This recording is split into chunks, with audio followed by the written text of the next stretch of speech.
A special called meeting to session. Roll call, please, Ms. Ford. Chairman McClendon, Here. Vice Chairman Robinson, Mrs. Hill. Here. Mrs. Jones. Here. Mr. Perez. Here. Mr. Smith. Here. Mrs. Thurman. Mr. Walker. Mr. Wingate. Here. Thank you, Ms. Ford. Okay, so the purpose of this meeting is to narrow the field of applicants for superintendent. As you know, we have had the superintendent's position open for several weeks. Last Friday was our priority deadline for applicants. We had 9 applicants apply for the job. I will read off all 9 applicants in alphabetical order and their title. Dr. Christopher Bernard, Chief of Staff of Clark County Schools in Nevada. Dr. Dion Betts, the Superintendent of Chambersburg Area School District in Pennsylvania. Dr. Jeremiah Dawson, Chief Academic Officer, Birmingham City Schools in Alabama. Dr. Jerry Gibson, Superintendent of Schools of the Galveston Independent School District in Texas. Dr. Jim McIntyre, the Director of the Center for Educational Leadership and Assistant Professor of Practice at the University of Tennessee, Knoxville. Dr. John Tucker, Superintendent of Camden County Schools in Georgia. Dr. Justin Robertson, Interim Deputy Superintendent of Hamilton County Schools in Tennessee. Dr. Kirsch sorry, I just butchered that. Deputy Chief Education Officer of Illinois State Board of Education.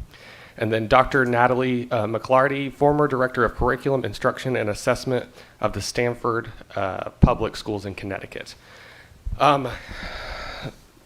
Board members have had the resumes of all 9 of these applicants, and we have scored each applicant on a scale of 1 to 0, or 1 to 5, with a total of 45 points possible.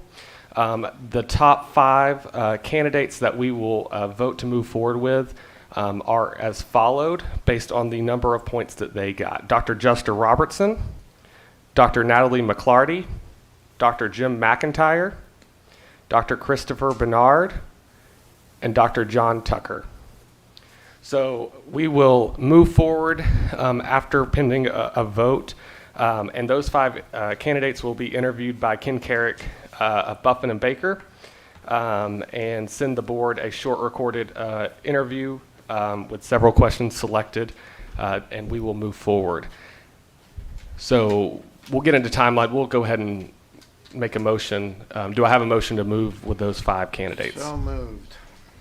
Second. Roll call, please. Mrs. Hill. Yes. Mrs. Jones. Yes. Mr. Perez. Yes. Mr. Smith. Yes. Mr. Wingate. Yes. Chairman McClendon. Yes. So we will move forward with those and get those to Ken Carrick. As far as timeline, we've kind of nailed down.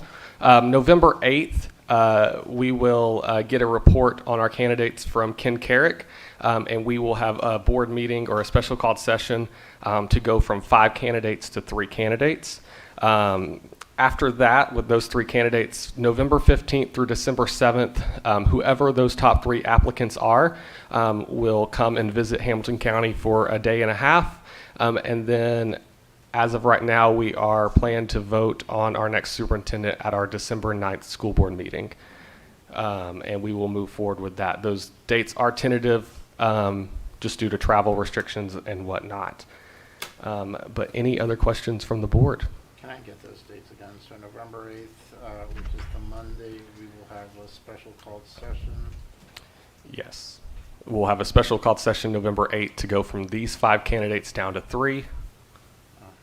And then from November 15th to December 7th, of course, the exact dates depend on the applicant's availability.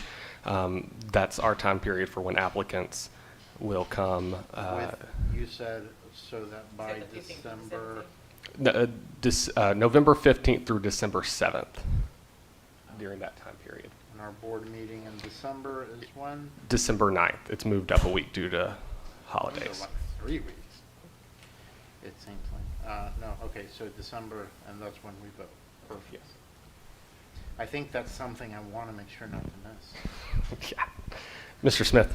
Yeah, just a clarifying question to make sure that I understand. I think I do, but we're going to send these 5 names to our search firm, And what is our fee gonna be for those 5 that we're sending to the search firm?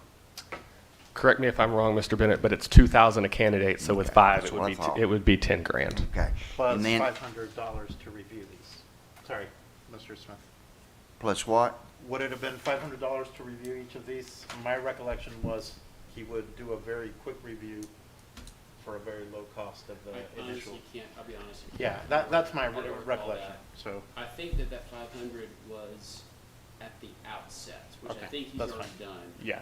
We've already been invoiced for 2,000, which I think included meeting with any school board member that wanted to meet with Ken Carrick and then reviewing the applications as they came in. Okay. Okay, so after this 10,000 that we'll have to pay for these 5 candidates, then, and we narrow it down to 3, and there will be no other fees that will be necessary to pay the search firm, is that correct? That is correct. So we will pay those fees to the search firm. The only other cost to the search as a total would be travel costs for applicants Okay, when right, they come in. yeah, I get that, okay, all right, There good. there is a caveat to that, Mr. Smith. So hypothetically, if a rock star candidate were to apply in a week or 2 weeks or 3 weeks, and the board said, you know, Mr. Carrick, we'd kind of like you to interview this guy just in case, then that would be a 6th person for him to interview. I got you, okay. Yeah, it would be 2,000. If that happens, it's just 2,000 Yeah, per candidate. Right, okay, thank you. Any other questions? For the public, we do have the superintendent search portion on our website. There's a form the community can fill out, give their feedback, and we will have these 5 resumes posted probably by early next week for the public to review as well. With that, we'll adjourn.